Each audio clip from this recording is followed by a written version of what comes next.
根本不想思考，立马在公屏打上一款你印象中最离谱的游戏，他会谁呢？哎，这应该不会有人说不出来吧？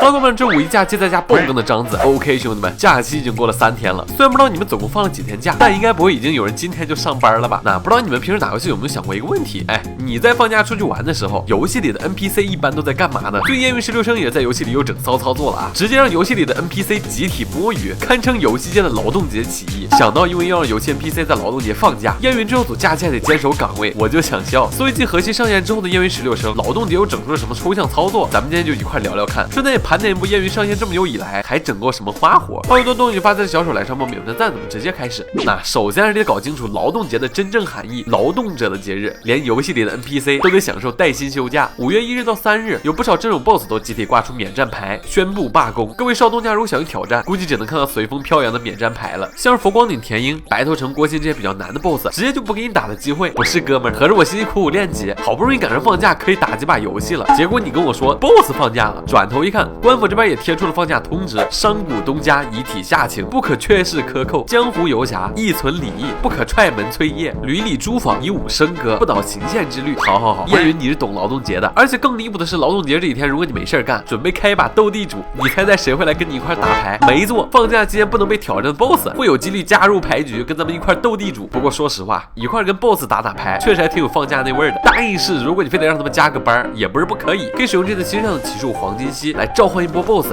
催他们上攻。对了，这边这个新局数还没给你们讲呢，我估计有不少少东家已经看出来了，这不就是愚人节官方整活搞那个抽象奇术吗？实力差距太大，打不过 BOSS 怎么办？直接下跪就有概率获胜。当时还说不日上线，大伙都以为官方在整活搞抽象呢，结果1个月后真给做出来了。大意是之前求着 BOSS 别打我，现在是求着 BOSS 上班，当然下跪之后也是能直接通关领奖励的。